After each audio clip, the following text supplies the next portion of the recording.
la dette est insoutenable d'un point de vue économique, d'un point de vue financier, et sur le plan juridique, l'État grec, le gouvernement grec, pourrait prendre un acte de suspension unilatérale du paiement de la dette.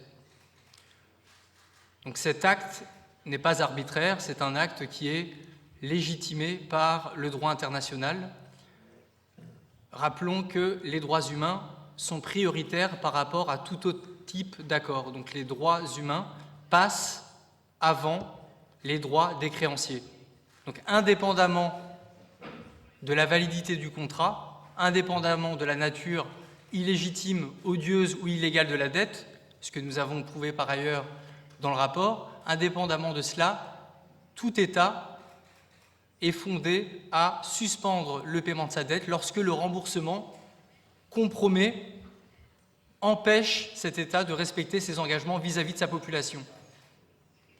Et ce qu'on a développé dans le rapport, un argument parmi tant d'autres, c'est l'argument de l'état de nécessité. L'argument de l'état de nécessité est un argument qui est reconnu par le droit international, par la coutume internationale et par les tribunaux. Même le tribunal de la Banque mondiale, qui est le tribunal des créanciers, reconnaît la validité de l'argument de l'état de nécessité. Et nous avons démontré dans le rapport que la Grèce est dans cette situation de nécessité. Elle peut invoquer cet argument pour suspendre ses obligations vis-à-vis de ses créanciers, pour suspendre le paiement intégral, je dis bien le paiement intégral de sa dette, tant que les droits de sa population ne seront pas entièrement rétablis et tant que l'État grec n'aura pas retrouvé totalement sa souveraineté.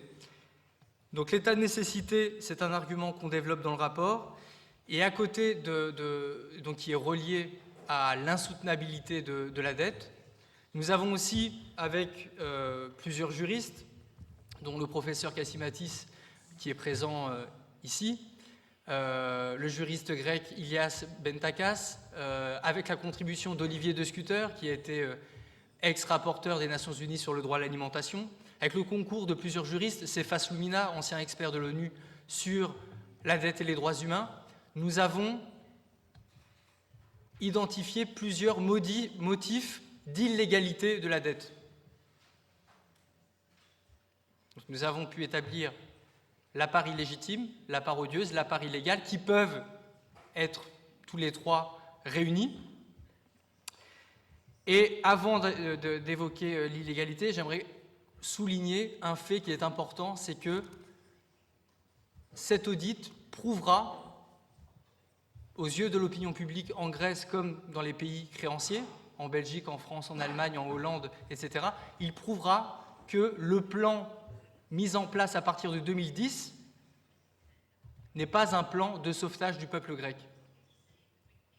Il montre, chiffre à l'appui, que c'est un plan qui a été élaboré dans le seul but de sauver les banquiers privés qui possédaient la majorité de la dette grecque en 2010. Donc ça n'a rien à voir avec une quelconque solidarité qui serait témoignée par les créanciers envers la Grèce lorsqu'ils ont fait ces prêts en 2010 et en 2012. Non, la solidarité était totalement absente de ces prêts. Il suffit pour s'en convaincre, après je vais en venir aux conditions de manière assez concise, mais le fait d'exiger un taux d'intérêt de 5% à un pays en prétendant le sauver, c'est un pur mensonge. Il n'y a pas de solidarité là-dedans.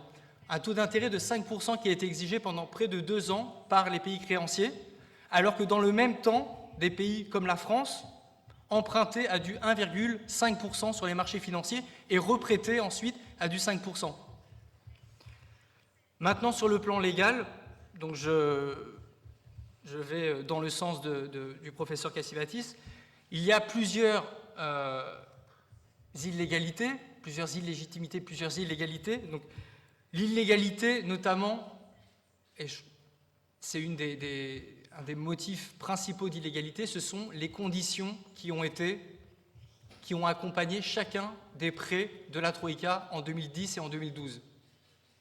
Donc, nous détaillons dans notre rapport que ces conditions présentes dans les deux mémorandats violent de manière directe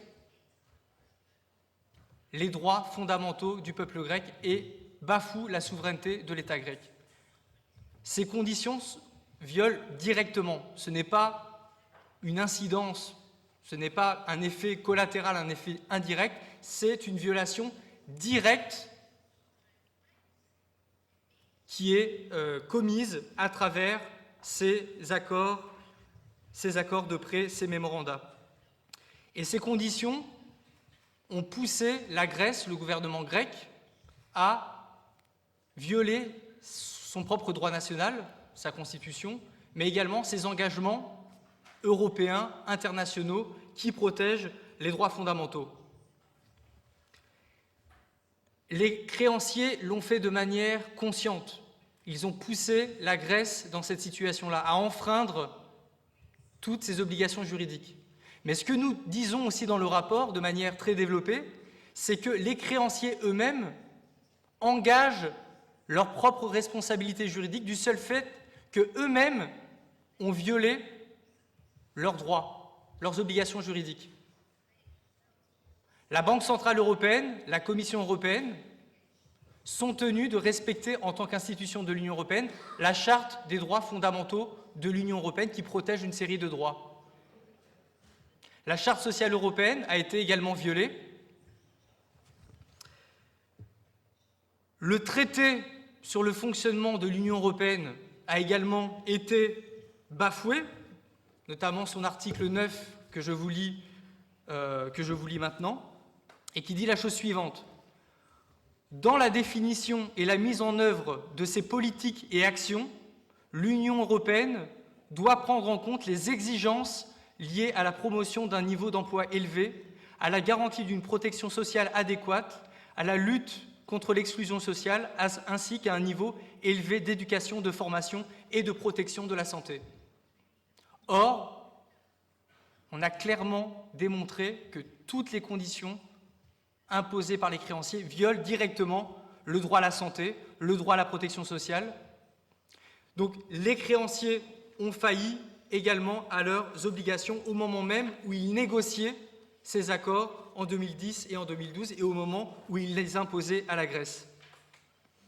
Les clauses abusives, dont a parlé Maria Lucia, j'y reviens pas, des clauses abusives qui sont des clauses sur lesquelles bondissent les fonds vautours, donc les hold-out, les fonds vautours, lorsqu'ils poursuivent les États, que ce soit les États argentins, les États dans les pays du Sud, l'Argentine, Chypre, la Grèce devant les tribunaux, ce sont les clauses qui sont des clauses utilisées par les fonds vautours pour obtenir gain de cause devant les tribunaux. Et bien sûr, cela se fait au détriment de la population.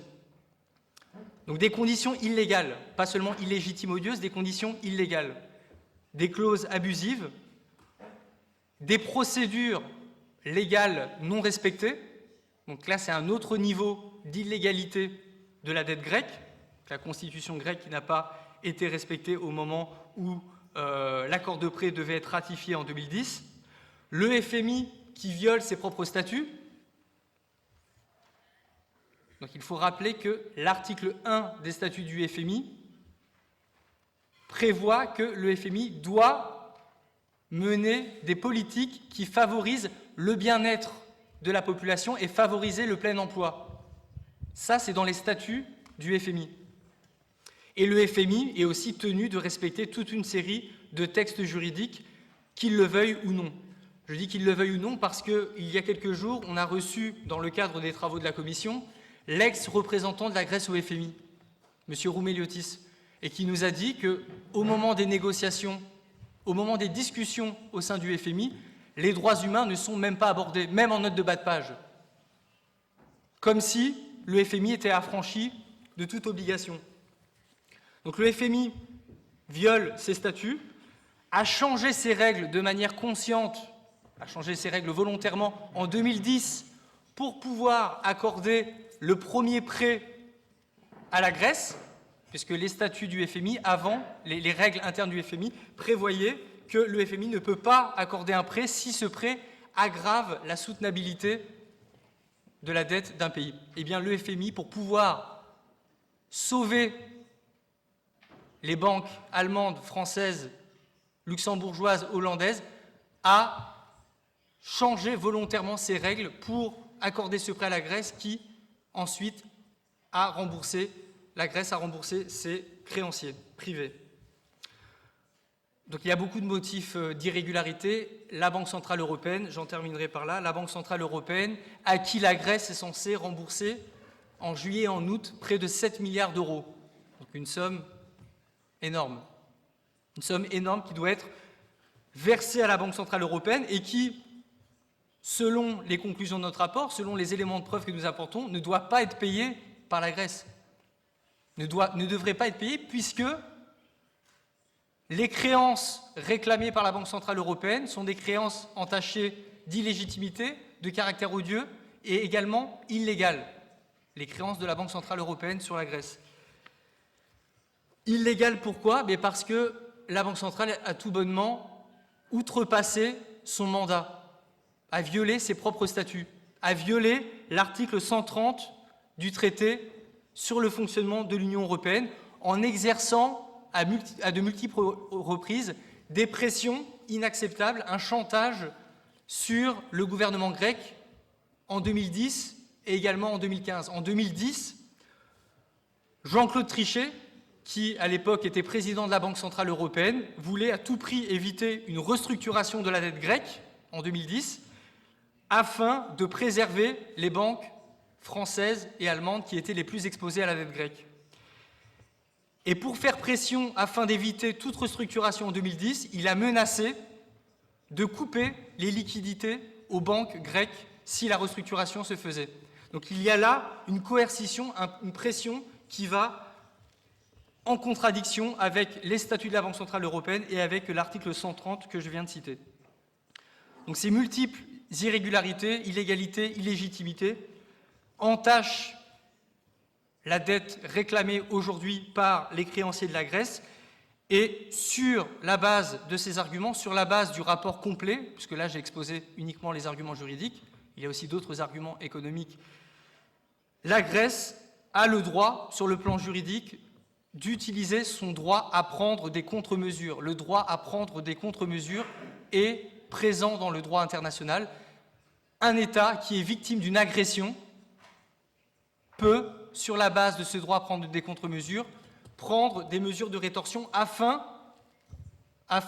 de rétablir le respect des droits fondamentaux de sa population. Et ce droit à prendre des contre-mesures peut passer par l'annulation, le refus de rembourser les dettes illégales, odieuses, illégitimes que nous avons caractérisées dans notre rapport.